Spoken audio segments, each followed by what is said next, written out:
Assalamualaikum warahmatullahi wabarakatuh. Alhamdulillah, sahabat Wahyu semua berjumpa kembali bersama saya Wahyu Tomo dalam bincang bersama sahabat Wahyu. Mudah-mudahan sahabat Wahyu semua dalam kondisi sehat dan mudah-mudahan Allah memberikan ridho kepada kita semua. Dan sholat serta salam semoga senantiasa terlimpah dan tercurahkan kepada baginda Rasulullah Muhammad SAW. Alhamdulillah. Baik, insya Allah kita akan membahas terkait tema yang sedang hangat-hangatnya ini. Jika Hasto ditahan, Mega akan datangi KPK. Nah, namun sebelumnya saya ingin menyapa dulu narasumber kita. Assalamualaikum warahmatullahi wabarakatuh. Apa kabar Bang Rocky? Waalaikumsalam warahmatullahi wabarakatuh. Kabar baik, Bung Wahyu. Masya Allah, di akhir tahun ini ternyata banyak orang yang berlibur, tapi ternyata banyak juga rencana penangkapan yang akan dilakukan KPK ini, Bang Rocky. Jadi saya baca dari salah satu berita yang ada di Tempo, kilas balik, Megawati pernah bilang akan datangi KPK jika Hasto ditangkap. Jadi Ketua Umum Partai Demokrat Indonesia Perjuangan PDIP Megawati Soekarno Putri pernah menyatakan akan mendatangi Komisi Pemberantasan Korupsi atau KPK bila Sekretaris Jenderal PDIP Hasto Kristianto ditangkap. Jadi KPK menetapkan Hasto sebagai tersangka kasus dugaan suap terhadap Komisioner Komisi Pemilihan Umum atau KPU periode 2017-2022 Wahyu Setiawan terkait Harun Masiku pada Selasa sore 24 Desember 2024. Saya bilang, kalau Hasto itu ditangkap, saya datang. Saya nggak bohong. Kenapa? Saya ketua umum, bertanggung jawab kepada warga saya, dia adalah sekjen saya. Ujar Megawati dalam peluncuran dan diskusi buku Pilpres 2024 antara hukum, etika, dan pertimbangan psikologis di Jakarta Kamis 12 Desember 2024. Nah, kira-kira apa tanggapan Bang Rocky dari pernyataan Megawati ini akan mendatangi KPK jika Hasto ditahan? Ya, sebelumnya saya menyapa dulu para pemirsa sahabat Wahyu di berbagai penjuru negeri.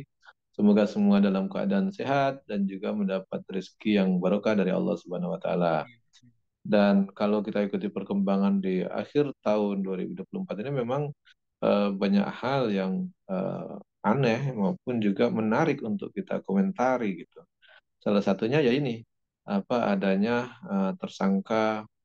penetapan tersangka Sekjen PDIP Hasto Kristianto yang oleh KPK ditetapkan sebagai tersangka yang terkait dengan kasus Harun Masiku dan yang sudah dijalani hukuman sudah diputuskan itu Wahyu Setiawan sebagai dari pihak KPU. Sementara dari pihak Harun Masiku sendiri sampai hari ini kita belum tahu di mana posisinya itu.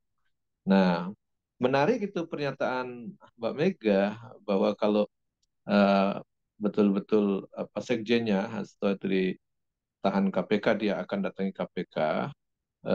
Di situ dibuat pernyataan bahwa karena dia adalah warganya sekjennya ya di PDIP, saya pikir ini sah-sah saja membela stafnya atau anak buahnya dalam rangka menunjukkan empati.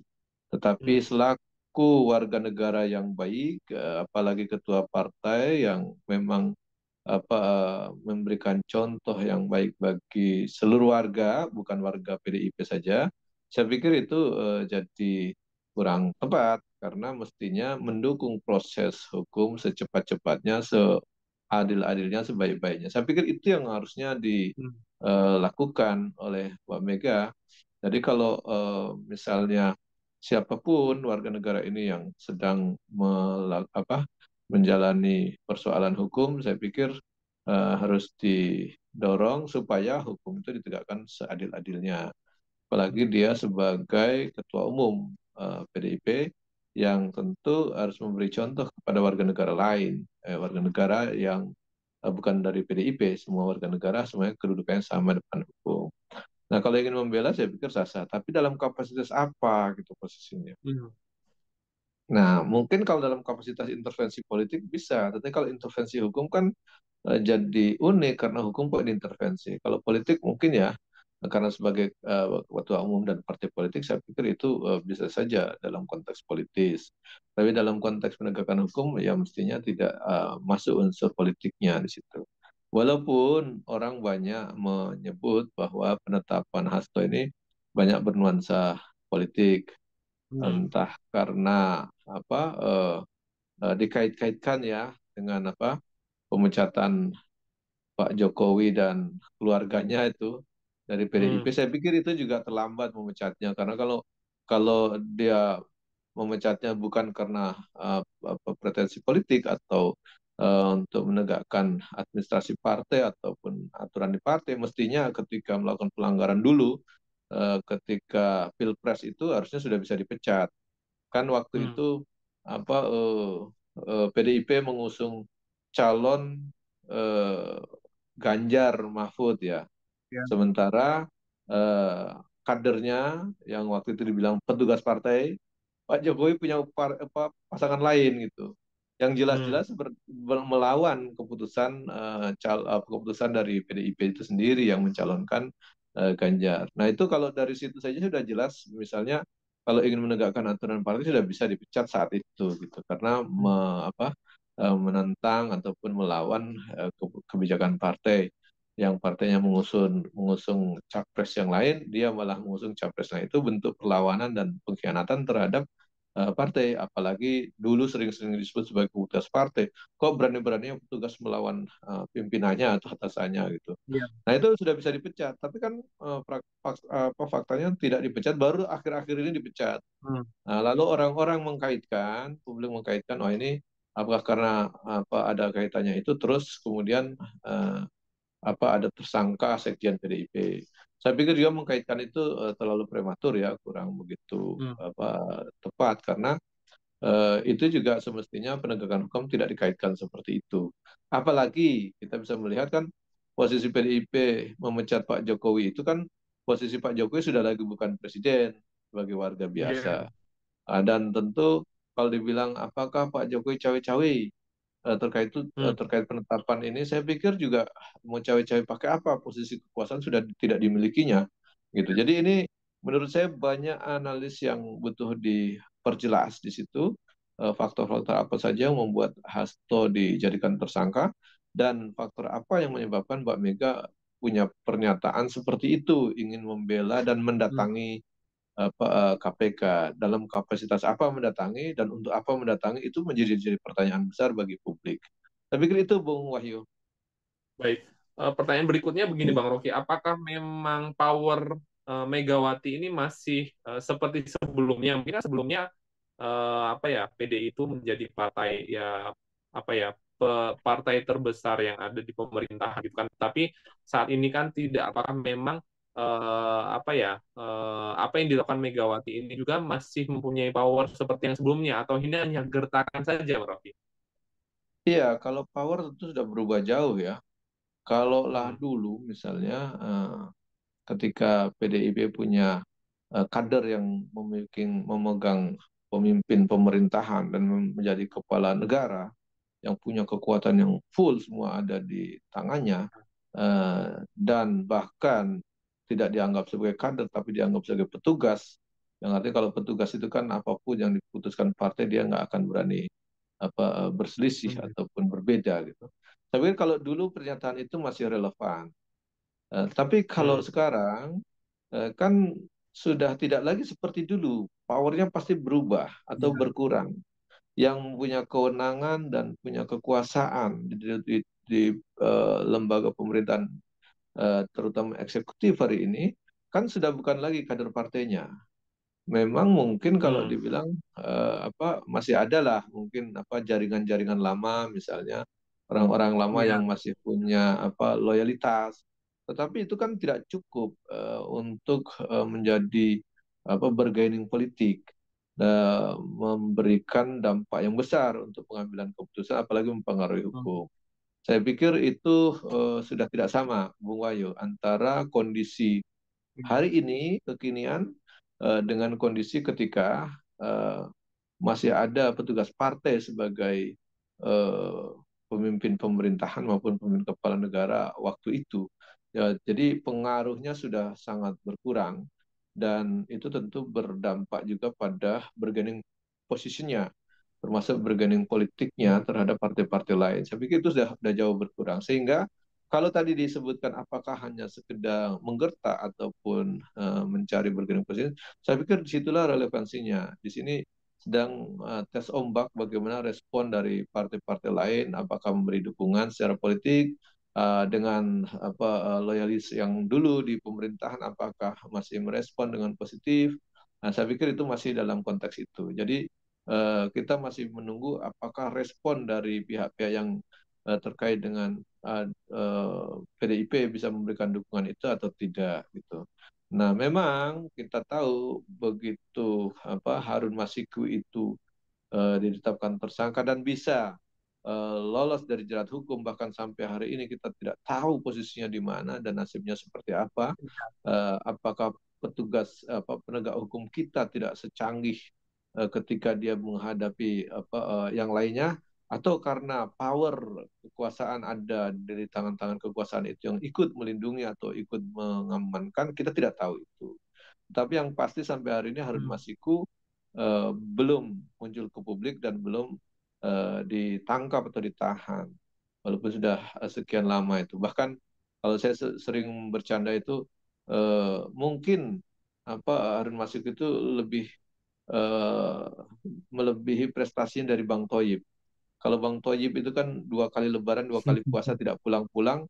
Ini Harun Masiku itu sampai sekarang nggak pulang-pulang dan nggak tahu di mana rimbanya gitu. Ini yang tentu publik bertanya dalam konteks itu gitu.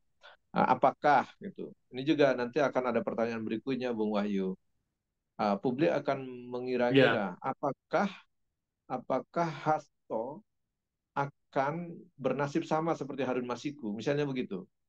ya, publik juga Bagaimana? kan bertanya karena memang sekarang apa ya, PDIP kan tidak berkuasa begitu. Artinya politik sandra ini akan terjadi kepada mungkin para politikus-politikus daripada PDIP. Ya mungkin saat ini Hasto begitu Bang Rocky. Iya, mungkin yang paling bisa digunakan untuk sandra menyandra adalah posisi barter kasus dengan kasus gitu.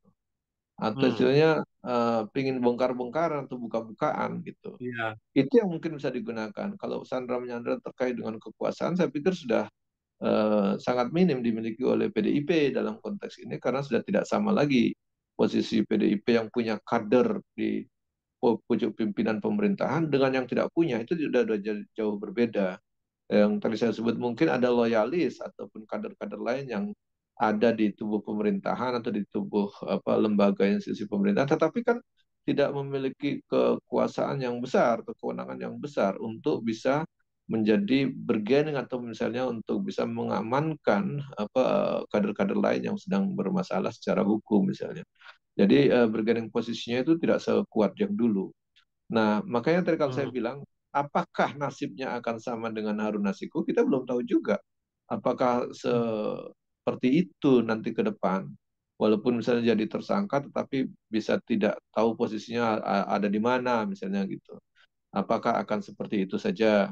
Atau memang akan dihadapi dengan penuh secara kesatria menghadapi iya, persoalan hukum itu. Kita tidak tahu juga. Ini kan semua masih berjalan ya. Tetapi yang pasti KPK sudah mengeluarkan status tersangka kepada Sekjen PDIP Pak Hasto. Nah, ada pernyataan Mbak Mega bahwa mengatakan akan mendatangi KPK kalau ditahan. Saya pikir ini juga butuh diuji lagi gitu. Kapan terjadi, apakah mungkin atau tidak. Dan kalau mungkin mendatangi itu dalam konteks apa? Apakah dalam konteks mendukung KPK untuk menegakkan seadil-adilnya, menegakkan hukum, atau meminta argumentasi hukum lain, alternatif lain untuk iya. menegakkan aturan itu. Di situ mungkin yang butuh kita uji selanjutnya, begitu Bung Wahyu. Baik, sebenarnya begini Bang Rocky, sebagian besar masyarakat pun apa ya, tidak 100% juga apa membela apa yang dilakukan KPK sendiri karena memang selama ini juga KPK juga hanya digunakan untuk sebagai alat kekuasaan seperti tadi. Siapa yang ingin ditarget ya, maka dia yang ditarget hanya untuk barter apa istilahnya ya. eh, ya apa untuk siapa yang bersalah dan dia punya kesempatan untuk ditangkap, tetapi ketika bisa diselamatkan, diselamatkan. Nah, hal ini juga kan nampak di masyarakat bahwa KPK hanya menjalankan apa ya, titipan-titipan semacam ini, sehingga eh, hal-hal itu menjadi sesuatu yang biasa. Beda misalkan ketika memang KPK ini menangkap secara keseluruhan gitu kan, tidak tebang pilih. Nah, mungkin masyarakat menginginkan seperti itu. Jadi kalaupun PDIP misalkan Megawati melakukan intimidasi atau ancaman-ancaman seperti hal itu juga akan berdampak tidak signifikan begitu. Artinya kepercayaan masyarakat kepada KPK itu masih penuh gitu. Tanggapan Bang Rocky bagaimana dengan kondisi ini? Iya, saya pikir kan kalau pimpinan KPK kan berganti-ganti ya, beda dengan kepemimpinan yang lama dengan lagi yang lamanya dulu, Ya, gitu. Walaupun masyarakat juga punya catatan dan punya penilaian bahwa KPK di masa periode awal itu memang masih idealis. Kemudian periode-periode hmm, ke sini semakin agak berkurang, dan bahkan ketua iya, KPK-nya sendiri juga ada punya kasus misalnya gitu, yang kasus Firly Bahuri dulu ya. Itu juga punya iya, persoalan misalnya. Mungkin ke sini berbeda lagi gitu. Jadi kita juga melihat memang dalam konteks ini tidak bisa kita langsung beri nilai linier bahwa kalau KPK pasti demikian. Apalagi iya, ini kan publik juga punya catatan misalnya. Kalaulah Hasto ditetapkan sebagai tersangka dan kasusnya Harun Masiku itu beberapa tahun lalu, bukankah juga hmm, ada beberapa orang menteri yang juga dulu sempat diisukan sebagai tersangka gitu ya, atau iya, dipersoalkan secara hukum misalnya gitu. Apakah itu iya, juga nanti di periode ini akan dibuka semua?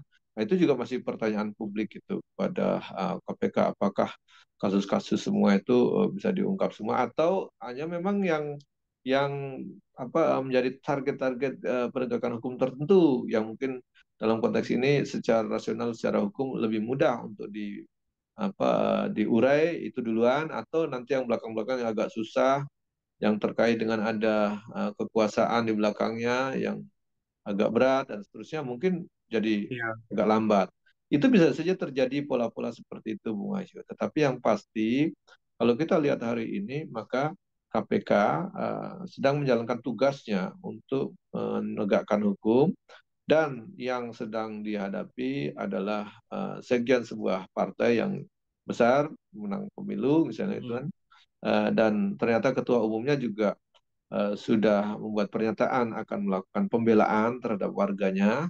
Dalam hal ini bukan warga Indonesia ya, warga PDIP, sekjennya misalnya iya, itu.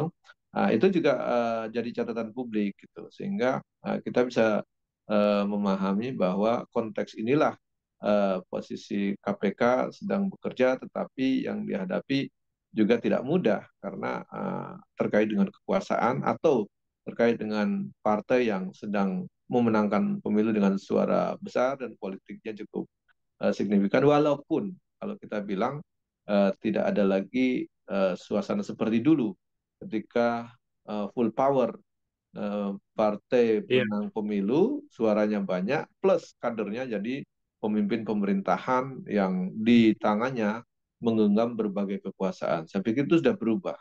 Nah, tinggal hari ini kita hmm, saksikan apakah bergaining politik itu masih bisa eh, kategorinya sakti untuk melindungi orang-orang tertentu atau tidak, atau penegak hukum akan berjalan sesuai dengan mekanisme mereka, atau memang tekanan politik itu masih berlaku. Kita tunggu saja. Saya pikir itu yang menjadi pertanyaan besar publik. Apakah semua itu akan terjawab? Hanya waktu yang akan menjawabnya nanti, Bung Wah. baik. Ini pertanyaan terakhir Bang Rocky. Sebenarnya rakyat sendiri gitu kan atau umat apa ya rakyat di Indonesia eh, sepertinya sudah pesimis gitu dengan adanya hal-hal yang diperlihatkan dalam penegakan hukum, terutama misalkan KPK. Nah, bagaimana dengan Islam gitu kan? Apakah zaman dahulu ketika Rasulullah menjadi pemimpin kepala negara ataupun pada masa kekhalifahan, bagaimana penegakan hukum ini bisa menjadi sesuatu yang memang diterapkan secara lurus, secara adil, dan tidak bisa diintervensi ataupun ya main gertak ataupun tadi apa istilahnya lobby-lobby kekuasaan itu menjadi target-target tertentu yang bisa dibidik, mana yang bisa dibidik, mana yang tidak. Tetapi hukum itu memang benar-benar bisa ditegakkan begitu Bang Rocky.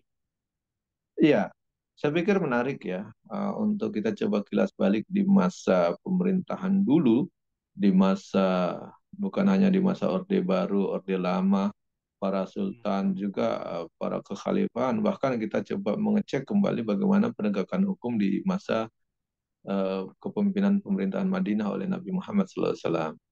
Di masa Nabi itu, Nabi sendiri menegaskan eh, begitu kuatnya hukum dalam Islam dan tegaknya hukum itu sampai-sampai Nabi itu membuat pernyataan bahwa seandainya Fatimah binti Muhammad mencuri, maka aku sendiri yang akan memotong tangannya. Nah, itu mungkinkah itu diucapkan oleh para pemimpin-pemimpin hari ini? Kan faktanya tidak mungkin itu. Karena pemimpin hari ini justru bukan menjadikan hukum sebagai yang harus dibela, tapi justru pada kolega atau keluarganya yang harus dibela di depan. Jadi bukan pembelaan hukum. Dan itu kita ukur juga ucapan Mbak Mega tadi. Apakah dia ingin membela hukum supaya tegak atau membela warganya? Dari situ kita bisa membandingkan lah bagaimana pemimpin di masa Nabi dan pemimpin di masa hari ini. Lebih banyak membela kolega, teman maupun keluarga. Tetapi kalau di masa Nabi jangankan membela, justru akan menegakkan hukum duluan dengan mengatakan bahwa seandainya Fatimah binti Muhammad yang mencuri, maka aku sendiri yang akan memotong tangannya. Jadi itu suatu kisah yang sangat jelas dan tegas terukir dalam sejarah. Di masa kekhalifahan lain kita bisa melihat begitu keadilan Islam itu begitu tegak dan hukum begitu dihormati. Sehingga hakim begitu independen, tidak diintervensi oleh pihak manapun. Bahkan semua pihak itu justru mendorong tegaknya hukum. Kan dalam Islam itu hampir semua orang paham hukum itu. Dan hukumnya memang hukum adil karena berasal dari zat yang maha adil. Kedua, ditegakkan oleh orang-orang yang memang punya sikap amanah dan ketakwaan yang tinggi. Yang ketiga, diawasi oleh masyarakat yang punya pengetahuan hukum dan kesadaran yang tinggi dan keimanan yang tinggi. Sehingga tiga komponen itu melekat jadi satu. Oleh karenanya ketika kita melihat dalam satu kasus lagi sejarah ini, Bung Wahyu, ketika ada kasus di masa Khalifah Ali bin Abi Thalib, ketika baju perangnya itu jatuh dan ditemukan oleh seorang Yahudi, kemudian Khalifah Ali itu mengadukan ke pengadilan bahwa baju perang itu adalah miliknya. Tetapi ketika itu Khalifah yang sebagai kepala negara itu dikalahkan oleh hakim. Dimenangkanlah seorang Yahudi itu. Dan kenapa dia dikalahkan? Karena dia tidak mampu memenuhi syarat hukum bahwa dalam Islam itu harus mengajukan saksi gitu. Jadi saksi yang Iya. diajukan itu tidak diterima oleh qadhi atau hakim karena tidak memenuhi syarat, karena masih ada hubungan keluarga dan seterusnya. Artinya tidak memenuhi syarat. Akhirnya ditolak dan dimenangkanlah kepada pihak yang yang mengambil baju itu, yaitu Yahudi itu. Tetapi ketika dimenangkan, dalam sejarah itu diceritakan bahwa gara-gara dimenangkan dan nampak keadilan itulah si Yahudi itu masuk Islam. Karena mengatakan bahwa keadilan yang begitu tinggi di masa ketika hukum Islam itu ditegakkan. Gitu. Nah, itulah yang kita bilang bahwa itu di masa hari ini tentu jauh sekali perbedaannya. Nah, itu yang kalau kita lihat di dalam catatan sejarah seperti itu, Bung Wahyu. Sehingga kita juga sebenarnya merindukan penegakan hukum Iya. seperti itu gitu. Jadi ada seorang, bayangkanlah kira-kira seorang presiden gitu yang misalnya tanahnya dirampas kemudian dia ajukan ke pengadilan, bukti-buktinya nggak cukup dimenangkan pihak yang merampas, padahal itu secara fakta memang tanahnya. Nah, itu mungkinkah terjadi seperti di masa Khalifah Ali sebagai presiden atau sebagai kepala negara bahkan dikalahkan gara-gara tidak memenuhi kelengkapan bukti. Saya pikir itulah keadilan Islam, ditegakkan hukum Islam dengan seadil-adilnya. Itu mungkin hari ini mungkin kita tidak akan dapatkan karena tiga faktor utama tidak terpenuhi, baik dari hukum, sumber hukum yang maha adil, sumber hukum dari zat yang maha adil yaitu hukum Islam tidak diterapkan. Kedua, orang-orang penegak hukumnya tidak memiliki kapasitas seperti di masa pemerintahan Islam, yaitu di masa khalifah, yaitu penegak hukumnya orang-orang yang hanya takut kepada Allah. dengan keimanan dan ketakwaannya. Yang ketiga, masyarakat yang paham hukum dan keimanan yang kuat mengontrol itu. Nah, hari ini saya Hmm. pikir itu tidak terjadi, sehingga kita sulit menggambarkan kalaulah terjadi di hari ini, Bung Wahyu. Baik, Masya Allah. Begitulah indahnya ketika Islam itu diterapkan, maka penegakan hukum itu sepertinya memang sangat indah, gitu kan. Tidak seperti apa yang kita alami saat ini ketika memang penegakan hukum itu tiap hari itu mungkin saking saking mungkin jengahnya hingga masyarakat itu akhirnya tertawa gitu melihat dagelan-dagelan yang ada. Baik, Bang Rocky, terkait tema kita, jika Hasto ditahan, Mega akan datangi KPK. Kami ingin mendengarkan closing statement dari Bang Rocky terkait tema ini. Silakan Bang Rocky.